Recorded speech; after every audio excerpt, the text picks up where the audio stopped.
It began with silence. Not the kind of silence that comforts, but the kind that terrifies. One day in 2007, the people of Estonia woke up to find their country frozen. Banks stopped working, newspapers couldn't publish, the parliament's website was gone. Even ambulances struggled to respond to emergencies. Entire systems, built on wires and screens, had vanished into digital darkness.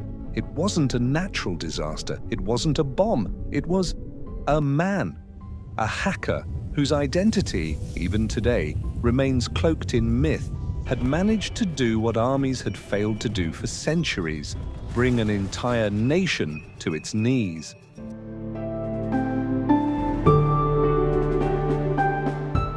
Estonia is small, just 3 million people pressed against the Baltic Sea. For most of history, it was a quiet place, overshadowed by the giants around it: Germany, Sweden, Russia. But in the 1990s, when the Soviet Union collapsed, Estonia made a decision. It would not just rebuild, it would leap forward. The world was still stumbling into the internet age, but Estonia dove in head first. They built e-Estonia, a society wired together by code. You could pay your taxes online, vote online, even sign laws with a digital signature. The whole country became digital. And in 2007, that dream nearly destroyed them. The spark came from something almost trivial.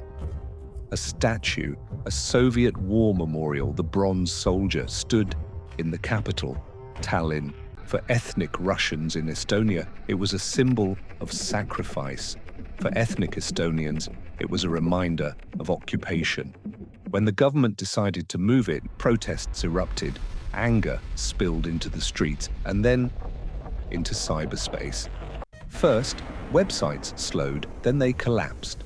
Banks were paralyzed by floods of fake traffic. News sites crumbled under the weight of millions of phantom visitors. What the world would later call a distributed denial of service attack, a DDoS.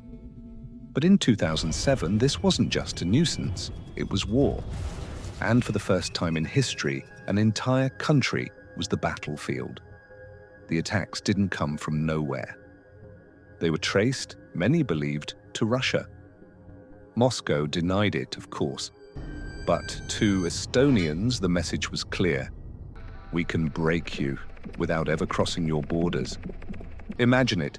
You're a small country, newly independent, still haunted by the shadow of empire. You've staked your future on being digital, on being connected. And then, in a single week, that entire future feels like it's collapsing. To the outside world, it might have looked like just broken websites. But for the people living through it, it was a psychological attack. Suddenly, the very thing that defined Estonian identity, their bold experiment in e-democracy, felt fragile, exposed. And behind it all was the hacker. Not a man in a hoodie pounding away in a dark basement, though that's the image movies love to show. This hacker was something more chilling, invisible, untouchable. Estonian intelligence eventually pointed to one name: Dmitry Galushkevich, a young Russian living in Estonia who admitted to participating in the attacks. He was fined just over $1,000, but no one really believed he acted alone. Instead, the story that lingers, the ghost in the wires, is of a state actor, a larger hand guiding the chaos. Some whisper that it was Russia's first experiment with cyber warfare, a test, a warning, and here's the twist: Estonia survived. The country that was meant to be broken instead became hardened. Those weeks of silence, of fear, sparked something radical.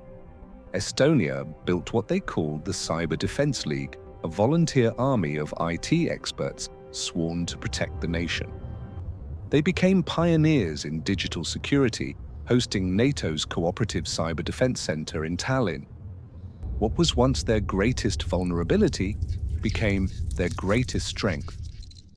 But the world had changed, because if one hacker, or one nation, could take down Estonia, what about everyone else? Think about it. We live in societies just as fragile.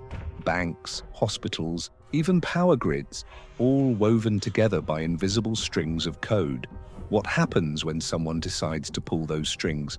The Estonian attacks were primitive compared to what hackers can do today. They didn't steal data, they didn't crash power plants, but they revealed a terrifying truth. You don't need bombs to paralyze a country, just a keyboard and intent. 17 years later, we still don't fully know who gave the order or why Estonia was chosen. Was it revenge for the Bronze Soldier, a show of dominance, or just a warning shot of a new kind of warfare? Maybe the hacker was just one man, maybe he was a pawn. But for a few days in 2007, he held an entire nation hostage without firing a bullet. Estonia recovered, but the rest of us?